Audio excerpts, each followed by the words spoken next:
అధ్యాయము 8 నుంచి 11 దాకా చదువుకుందాం. రాబోవు దినములలో చిరకాలము వరకు నిత్యము సాక్షాత్ముగా నుండినట్లు రాబోవు దినములలో చిరకాలము వరకు నిత్యము సాక్షార్థముగా ఉండునట్లు నీవు వెళ్లి వారి ఎదుట పలక మీద దీన్ని వ్రాసి పలక తీసుకొని దీనిని వ్రాసి గ్రంథములో లిఖించుము. వారు తిరగబడు జనులు. ఆ గ్రంథములో ఏమి రాయా? వారు తిరగబడు జనులు అబద్ధమాడు పిల్లలు యెహోవా ధర్మశాస్త్రము విననొల్లని పిల్లలు. యెహోవా ధర్మశాస్త్రము విననొల్లని పిల్లలు. దర్శనము చూడవద్దని దర్శనము చూచువారు. ఎప్పుడు కూడా తిరుగుబాటు చేసేటువంటి జనము, అబద్ధములాడేటువంటి పిల్లలు, యెహోవా ధర్మశాస్త్రము విననొల్లని పిల్లలు. వీళ్ళు ఏమంటారంటే ధర్మశాస్త్రం దర్శనము చూడొద్దు, దర్శనము చూచువారితో చెప్పువారును. ఎవరైనా దర్శనం గనక చూస్తే అలాంటి దర్శనము చూసే వాళ్ళతో ఏమి చెప్తారట? చూడొద్దు దర్శనం, నువ్వు దర్శనం చూడొద్దు అని చెప్పువారును. యుక్త వాక్యములను మాతో ప్రవచింపకుడి.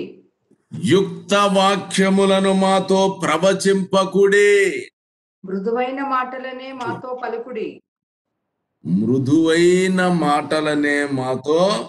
పలుకుడి. మాయాదర్శనములు కనుడి. అడ్డము రాకుండుడి, త్రోవ నుండి తొలుగుడి. ఇశ్రాయేలు పరిశుద్ధ దేవుని సంగతి మా ఎదుట ఎత్తకుడి అని భవిష్యత్ జ్ఞానములతో వర్ణయినారు. దేవునికి మహిమ కలుగును గాక. క్రీస్తునందు ప్రియ సహోదరి సహోదరులారా, ఎవరైతే తిరుగుబాటు చేసేటువంటి వాళ్ళుగా ఉన్నారో వాళ్ళు పిల్లలైనప్పటికీ కూడా ఇశ్రాయేలీయులు దేవుని యొక్క ఏర్పాటులో ఉన్నటువంటి వాళ్ళు అయినప్పటికీ వారు తిరుగుబాటు చేస్తూనే వచ్చారు. దర్శనము చూడవద్దని ఎవరికైనా దేవుడు దర్శనము గనక కలగజేస్తే అలాంటి దర్శనాన్ని మీరు అని చూచేటువంటి వాళ్ళతో చెప్పేటువంటి వాళ్ళుగా ఉన్నారు. తర్వాత యుక్త వాక్యములను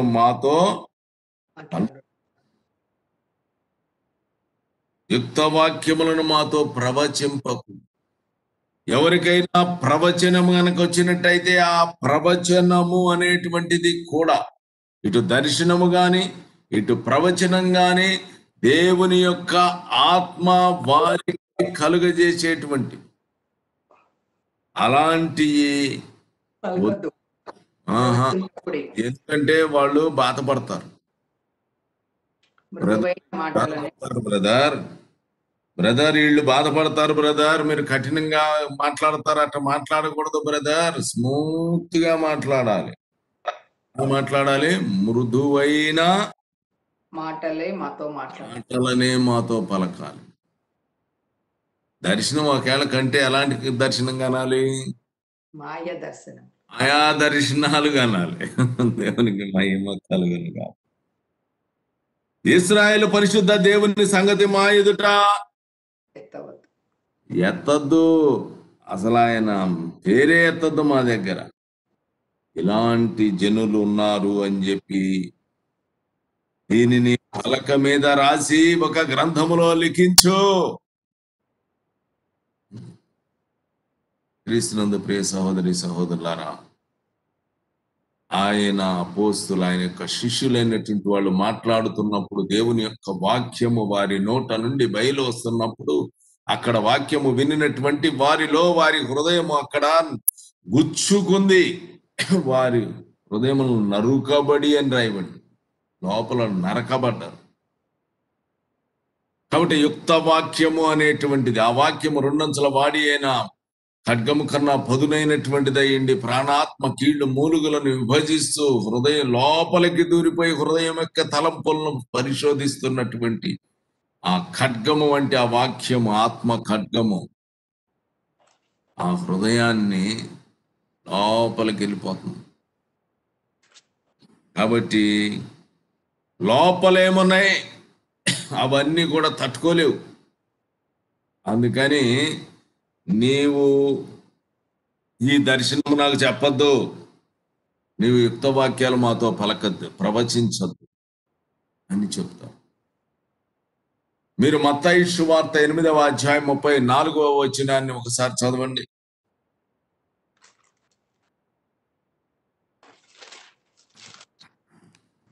8వ అధ్యాయము 4వ వచనము. అప్పుడు యేసు ఎవరితో ఏమీ చెప్పకు 34. ఇదిగో ఆ పట్టణస్థులందరూ యేసును ఎదుర్కొని వచ్చి ఆయనను చూచి తమ ప్రాంతంలో విడిచిపోమ్మని ఆయనను వేడుకొనిరి. తమ ప్రాంతములను విడిచిపోమ్మని ఆయనను వేడుకొనిరి. ఎందుకంట? కొన్ని దెయ్యాలు 28వ వచనం చదమ్మా. ఆయన అద్దరినున్న గదరేనియా దేశంలో చేరగా దెయ్యములు పట్టిన ఇద్దరు మనుష్యులు సమాధులలో నుండి బయలుదేరి ఆయనకు ఎదురుగా వచ్చేది. వారు మిగుల ఉగ్రులైనందున ఎవడునూ ఆ మార్గమున వెళ్ళలేకపోయింది. వారు, ఇదిగో దేవుని కుమారుడా, నీతో మాకేమి, కాలము రాకమునిపై మమ్మను బాధించుటకు ఇక్కడికి వచ్చితేవా అని కేకులు వేసిరి. వారిని దూరమున గొప్ప పందుల మందం మేయుచుండగా ఆ దెయ్యములు, నీవు మమ్మను వెళ్ళగొట్టిన ఎడల ఆ పందుల మందలోనికి పోనిమ్మని ఆయనను వేడుకొనెను. ఆయన వాటిని పొమ్మనగా అవి ఆ మనుషులను వదిలి పెట్టి ఆ మందుల మందలోనికి పోయేను. ఇదిగో ఆ మందంతయు ప్రప్రాతము నుండి సముద్రములోకి పరిగెత్తుకొని పోయి నీళ్లలో పడి చచ్చెను. వాటిని మేపుచున్నవారు పారిపోయి పట్టణములోనికి వెళ్ళి జరిగిన కార్యములన్నీ దెయ్యములు పట్టిన వారి పరిస్థితియు వివరించి తెలిపిరి. అప్పుడు అంటున్నారు ఈ మాట, గమనించండి.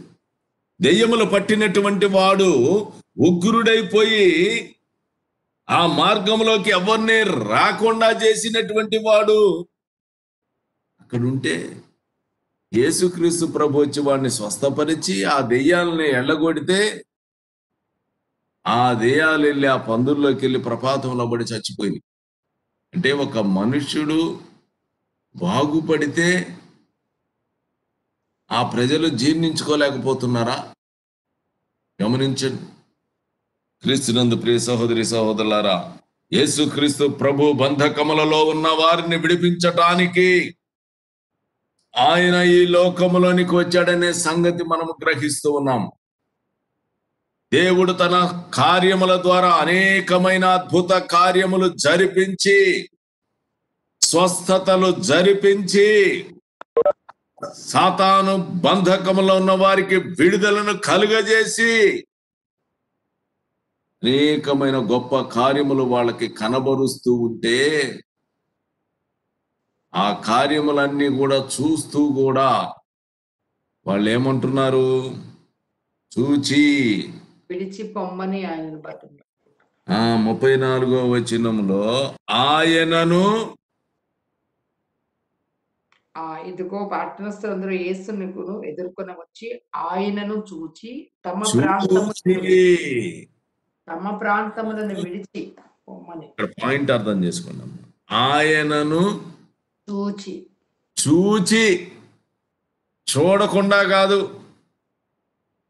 యేసుక్రీస్తు ప్రభు చేస్తున్నటువంటి కార్యములు, యేసుక్రీస్తు ప్రభు దేవుని యొక్క వాక్యమై ఉన్నాడు. ఆయన ఈ లోకములో అనేకమైన కార్యములు ఆయన చేశాడు. ఆయన శిష్యులైనటువంటి వారి ద్వారా కూడా అనేకమైన కార్యాలు చేస్తూ ఉన్నాడు. దేవుని రాజ్యం అనేది మాటలతో లేదు, శక్తితోనే ఉంది. కాబట్టి దేవుని శక్తి కనబరచబడుతూ ఉంది.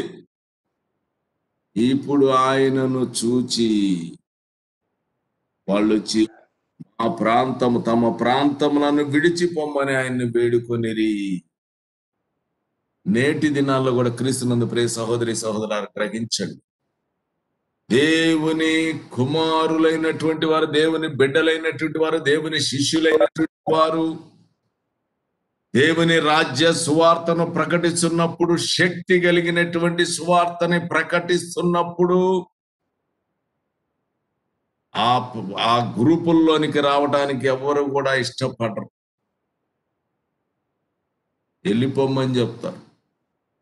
దేవునికి మహిమ కలుగును గాక. కాబట్టి మన ప్రభు అయిన యేసు క్రీస్తుని వెళ్ళిపోమ్మని చెబుతున్నారు. అక్కడ ఇశ్రాయేలు పరిశుద్ధ దేవుని సంగతి మా ఎదుట ఎత్తకుడి అని చెప్పేటువంటి వాళ్ళుగా ఉన్నారు. క్రీస్తునందు ప్రియ సహోదరి సహోదరులారా, పిల్లలు అని చెప్పింది. ఆ పిల్లలు అని చెప్పినప్పుడు రోమీలకు రాసిన పత్రిక 9వ అధ్యాయము 8వ వచనాన్ని జాగ్రత్తగా చదవండి.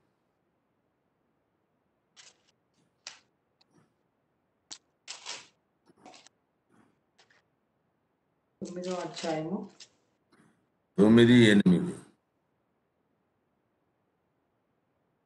అనగా శరీర సంబంధులైన పిల్లలు దేవుని పిల్లలు కారు కానీ వాగ్దాన సంబంధులైన పిల్లలు సంతానమని ఎంచబడుదురు. వాగ్దాన రూప వాక్యమే. దేవునికి మహిమ కలుగును గాక. శరీర సంబంధమైనటువంటి పిల్లలు దేవుని పిల్లలు కారు కానీ వాగ్దాన సంబంధులైన పిల్లలు సంతానపడుదురు.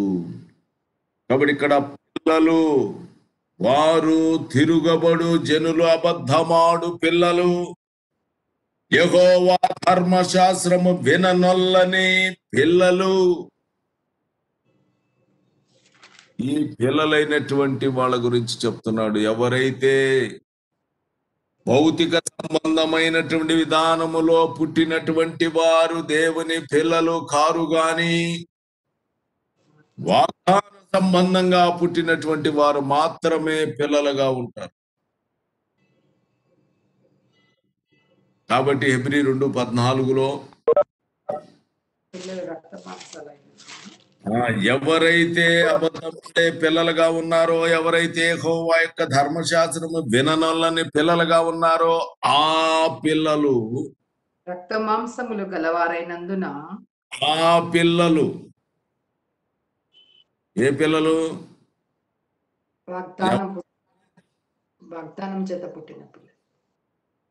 ఎవరైతే తిరగబడు జనులుగా ఉన్నారో, ఎవరైతే అబద్ధమాడేటువంటి పిల్లలుగా ఉన్నారో, ఎవరైతే యెహోవా ధర్మశాస్త్రము విననొల్లని పిల్లలుగా ఉన్నారో, ఆ పిల్లలు రక్త మాంసము గలవారై ఉన్నారు గనుక ఆ ప్రకారమే మరణము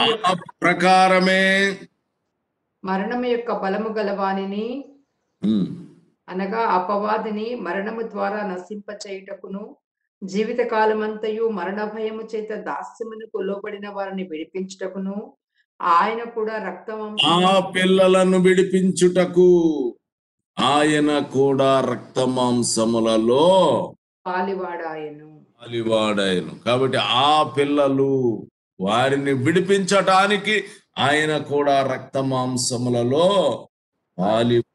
మరణ బలము కలిగిన అపవాదిని మరణము ద్వారా నశింపజేయుటకును, జీవిత కాలమంతా భయము చేత మరణ దాస్యమునకు లోబడినటువంటి వారిని, ఈ లోబడినటువంటి పిల్లలే అబద్ధమాడునటువంటి పిల్లలు, యెహోవా ధర్మశాస్త్రము విననొల్లని పిల్లలు. కాబట్టి వారు రక్త మాంసములు కలిగిన వారైనందున ఆయన కూడా రక్త మాంసములలో పాలిబాడే వాడి బలాన్ని, అపవాది యొక్క బలాన్ని నాశనము చేసి, ఆయన ఇప్పుడు రక్త మాంసం కలిగినటువంటి వాడు ఆయన చనిపోయి, ఆయన శిలువ రక్తము మొత్తము చిందించి శిలువ మ్రాను మీద వ్రేలాడి ఇలాంటి పిల్లలందరినీ రక్షించటానికి ఆయన ఈ లోకంలోనికి వచ్చాడు. కాబట్టి ఆయన రక్షించటానికి ఆయన ప్రాణమును అర్పించాడు. ఆయన చనిపోయి సమాధి చేయబడి తిరిగి 3వ దినమున లేచాడు. కాబట్టి ఇప్పుడు ఆయన చెప్తున్నాడు, యెషయా గ్రంథం 30:15 ప్రభువును ఇశ్రాయేలు యొక్క పరిశుద్ధ దేవుడునకు యెహోవా ఇలాగూ సెలవిచ్చుచున్నాడు. మీరు ప్రభువును ఇశ్రాయేలు పరిశుద్ధ దేవుడైన యెహోవా ఇలాగు సెలవిస్తున్నాడు. మీరు మరలి వచ్చి ఊరుకుండుట వలన రక్షింపబడుదురు. మీరు మరలి వచ్చి ఊరకుండుట వలన మీరు రక్షింపబడుదురు. ఏం చేయబడతారమ్మా? రక్షింపబడుదురు. రక్షింపబడుదురు. ఆ రక్షణ కార్యమే మన ప్రభు అయిన యేసుక్రీస్తు కలువరి శిలువ మీద తన ప్రాణమును పెట్టినటువంటి విషయాన్ని గ్రహించాలి. దేవునికి మహిమ కలుగునుగాక. కాబట్టి ఏ పిల్లలైతే దేవునికి మీద తిరుగుబాటు చేశారో, ఏ పిల్లలైతే ధర్మశాస్త్రం వినలోని వారు ఉన్నారో, ఏ పిల్లలైతే దర్శనము చూసేటువంటి వాళ్ళతో చూడొద్దని చెప్తున్నారో, ఏ పిల్లలైతే యుక్త వాక్యాన్ని మాతో ప్రవచించవద్దని చెబుతున్నారో, ఏ పిల్లలైతే మృదువైన మాటలు మాకు పలకాలని చెప్తున్నారో, ఏ పిల్లలైతే మాయా దర్శనములను కనండి అని చెబుతున్నారో, అడ్డం రాకుండా వారితో ఆయన చెప్తున్నాడు. వారి కొరకు ఆయన కలువరి శిలువ మీద వ్రేలాడాడు. వారి కొరకై ఆయన ప్రాణము పెట్టాడు, రక్తమంతా కార్చాడు. ఆయన రక్షణని సిద్ధము చేశాడు.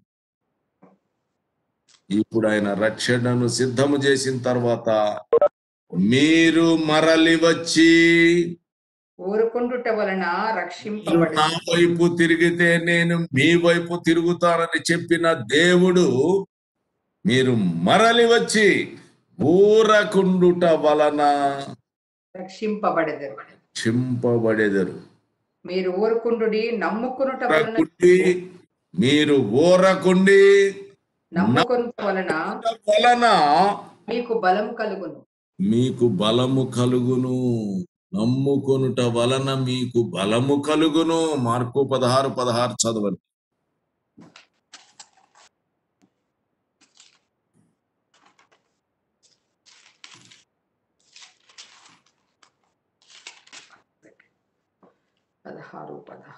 నమ్మి బాప్తిస్మ పొందినవాడు రక్షింపబడును. నమ్మని వాని మీరు మరలి వచ్చి ఊరకుండుట వలన రక్షింపబడుదురు. ఈ రక్షణ నమ్మి బాప్తిస్మము పొందుట వలన మీరు రక్షింపబడుదురు. నమ్మి బాప్తిస్మం పొందితే రక్షింపబడతారు. నెక్స్ట్, నమ్మిన వారి వలన, అదే నా బ్రదర్ 17. నమ్మిన వారి వలన. నమ్మితే ఏం జరుగుతుంది? మీకు బలము కలుగును. నమ్మితే మీకు బలము కలుగును. ఇప్పుడు నమ్మి బాప్తిసం పొందితే నువ్వు రక్షింపబడుతున్నావు. నువ్వు ఊరకుండి ఆయన వైపు తిరగటం వల్ల నువ్వు రక్షణ పొందావు. ఈ రక్షణ పొందిన నీవు బలము పొందాలి. అందుకనే నీవు బలము పొందటము ద్వారా ఏమి జరుగుతుందో చూడండి. నమ్మి బాప్తిసం పొందిన వాడు రక్షింపబడును. నమ్మిన వారి వలన సూచక క్రియలు కనబడును. ఈ సూచక క్రియలు కనబడును. నా నామమున దెయ్యములను వెళ్ళగొట్టుదురు. నా నామమున దెయ్యములను వెళ్ళగొట్టుదురు. క్రొత్త భాషలు మాట్లాడుదురు. క్రొత్త భాషలు మాట్లాడుదురు. పాములను ఎత్తి పట్టుకొందురు. పాములను ఎత్తి పట్టుకొందురు. మరణకరమైనది ఏది త్రాగినను మరణకరమైనది ఏది త్రాగినను అది వారికి హాని చేయదు. అది వారికి హాని చెయ్యదు. రోగుల మీద చేతులుంచినప్పుడు వారు రోగుల మీద చేతులుంచినప్పుడు వారు స్వస్థత నొందుదురని వారు స్వస్థత నొందుదురు. దేవునికి మహిమ కలుగునుగాక. కాబట్టి ఏ తిరుగుబాటు చేసేటువంటి పిల్లలున్నారో, ఏ అబద్ధమును ఆశ్రయించిన పిల్లలున్నారో, యెహోవా ధర్మశాస్త్రం మీద విననొల్లనేటువంటి పిల్లలున్నారో,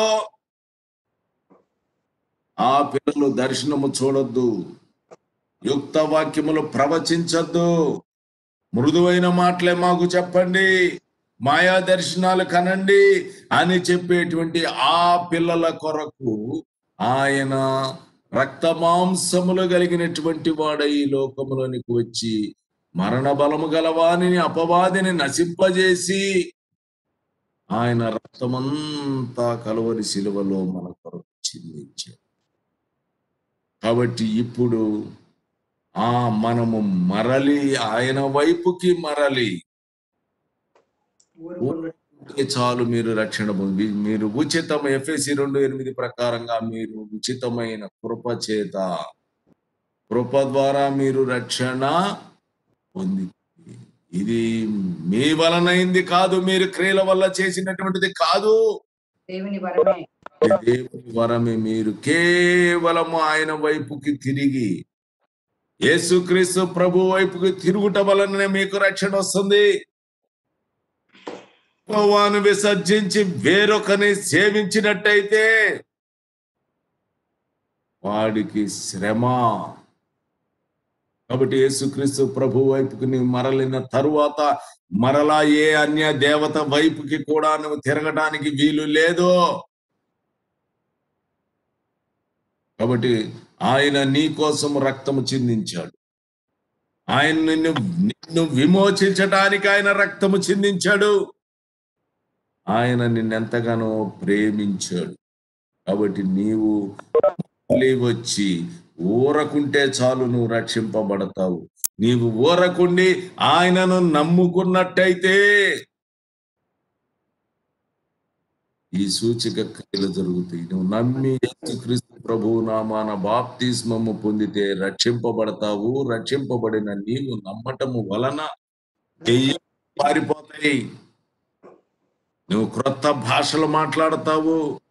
పాములను ఎత్తి పట్టుకుంటారు. పాములు కూడా ఎత్తి పట్టుకుంటా. పాములు ఎత్తి పట్టుకోవడం అంటే ఊరగా అదే పని మీద ఎత్తి పట్టుకుంటామా? ఎత్తి పట్టుకున్న వాళ్ళంతా నమ్మినటువంటి వాళ్ళ కాదు. ఆ సమయం వచ్చినప్పుడు, ఆ పరిస్థితి నీకు ఎదురైనప్పుడు అది నీకు హాని కలగజేయదు. మరణకరమైనది నీవు త్రాగినా కూడా అది నీకు హాని చేయదు. విషం పెట్టారు. నువ్వు యేసుక్రీస్తు ప్రభు నామమునందు విశ్వాసం ఉంచినందువలన వారు నీకు తెలియకుండా విషం పెట్టినట్టయితే అది నీకు హాని కలుగదు. నా దేవుడు జీవం కలిగిన దేవుడు అని చెప్పిపోయిన విషం దాయితే చస్తావు. అవసరం లేదు. అక్కడ ఆడ పోటీలు పడాల్సిన అవసరం లేదు. ఆయన నువ్వు పోటీ పడ్డా పడకపోయినా ఆయన సర్వశక్తి కలిగినటువంటి దేవుడే. ఆయన సజీవుడైన దేవుడే. ఆయన చనిపోయి సమాజబడి తిరిగి లేచినటువంటి దేవుడే. కాబట్టి దేవునికి మహిమ కలుగును గాక. నీకు ఆ బలం అనేటువంటిది నీకు కలుగుతుంది అని చెప్పి చెప్పబడుతుంది. ఎప్పుడైతే నువ్వు ఆయన వైపుకు తిరిగావో, ఎప్పుడైతే ఆయన ఏందో నమ్మిక ఇచ్చావో, ఆ సర్వశక్తి కలిగినటువంటి దేవుడు నీతో మాట్లాడుతున్నాడు. యెషయా గ్రంథము 43వ అధ్యాయం 25వ వచనం.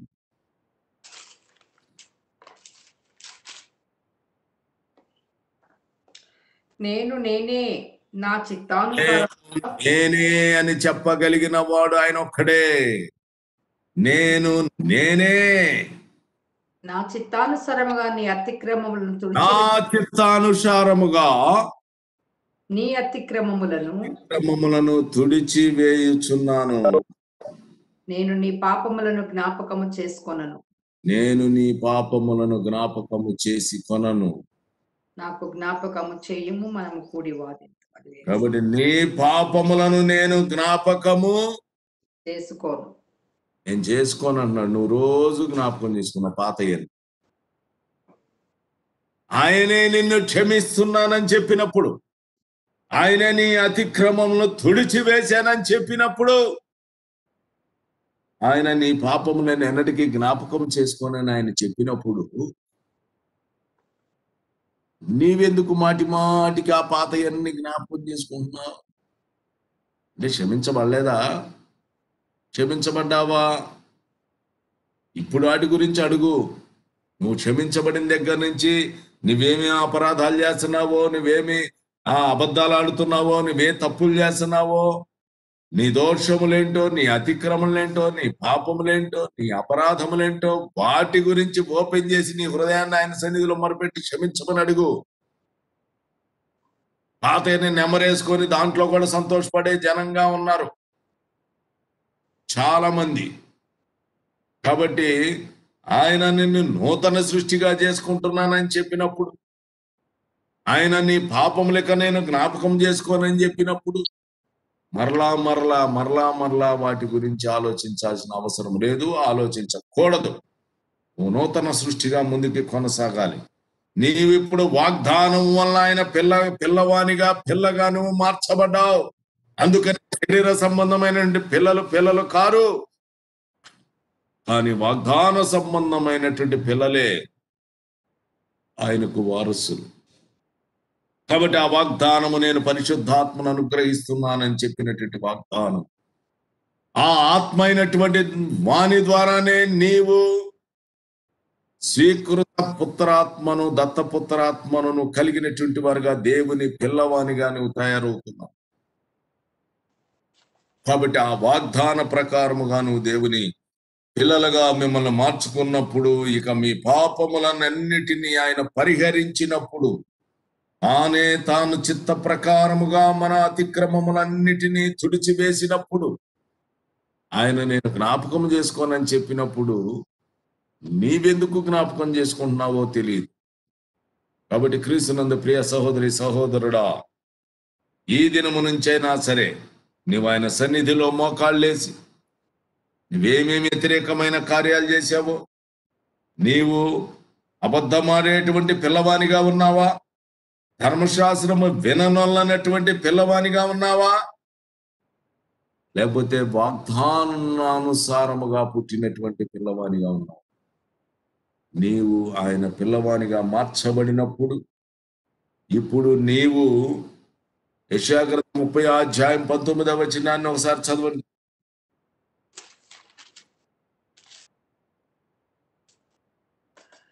సియోనులో యెరూషలేములోనే ఒక జనము కాపురముండును. జనమా, నీవిక నేమాత్రము కన్నీళ్లు విడవవు. జనమా, నీవే మాత్రము కన్నీరు విడవవు. ఆయన నీ మొర విని నిశ్చయముగా నిన్ను కరుణించును. ఆయన నీ మొర విని నిన్ను ఖచ్చితంగా ఆయన ఏం చేస్తాడు? కరుణించును. ఆయన నీ మాట వినగానే నీకు ఉత్తరం ఇచ్చును.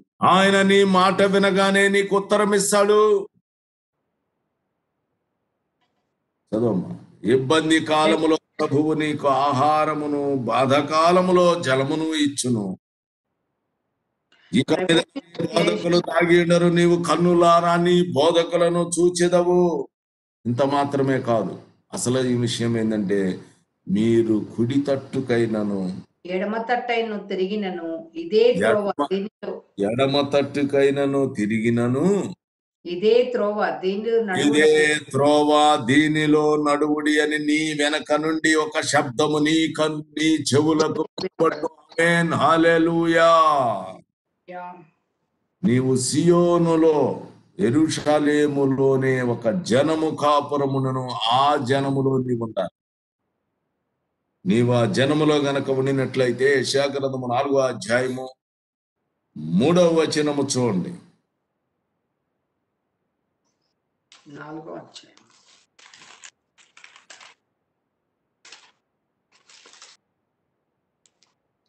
సియోనులో శేషించిన వారికి, యెరూషలేములో నిలువబడిన వానికి, అనగా సియోనులో శేషించిన వానికి, యెరూషలేములో నిలువబడిన వారికి అనగా జీవము పొందుటకై యెరూషలేములో దాఖలైన ప్రతి వానికి పరిశుద్ధుడని పేరు పెట్టుదురు. ఆమేన్, హల్లెలూయా. యెరూషలేములో ఒక జనము కాపురమున్నారు. ఆ జనము ఇప్పుడు పరిశుద్ధులైన వారుగా ఉన్నారు. ఎందుకంటే నీ పాపములను నేను, నీ అతిక్రమములను నేను తుడిచివేసి ఉన్నాను. ఇక మీద నీ పాపములను నేను జ్ఞాపకము చేసి కొనను. నీ పాపములు జ్ఞాపకం చేసుకో. కాబట్టి ఇప్పుడు నువ్వు యెరూషలేములో దాఖలయ్యావు. యెరూషలేములో దాఖలైనటువంటి వాడు పరిశుద్ధుడు. అలాగూ పరిశుద్ధులుగా జీవిస్తున్నటువంటి వారు ఎవరైతే ఉన్నారో వారు ఇక నే మాత్రము కన్నీళ్లు విడవరు. వారికి ఆయన కరుణించేవాడిగా ఉన్నాడు. నీ మాట వినగానే ఆయన నీకు ఉత్తరం ఇచ్చేటువంటి వాడుగా ఉన్నాడు. నీ ఆహారమును బాధకాలములో జలములను నీకు ఇచ్చేటువంటి వాడు. నీ ఇబ్బందిలో ఆహారం ఇచ్చేవాడు. నీ కుడికి గాని ఎడమక గాని తిరిగితే ఇదే త్రోవ, దీనిలో నడువుడి అని నీ వెనక నుండి ఒక శబ్దము నీ చెవులకు వినపడుతుంది. దేవునికి మహిమ కలుగును గాక. ఇక లాస్ట్గా మీరందరూ కూడా ఆ వాగ్దానం వలన దేవుని పిల్లలుగా మార్చబడినటువంటి వారుగా ఉన్నారు. మీరు ఆ రీతిగా కనుక ఉండినట్టయితే 3వ యోహాను 1:4 చదవమ్మా. టైం అయిపోయింది.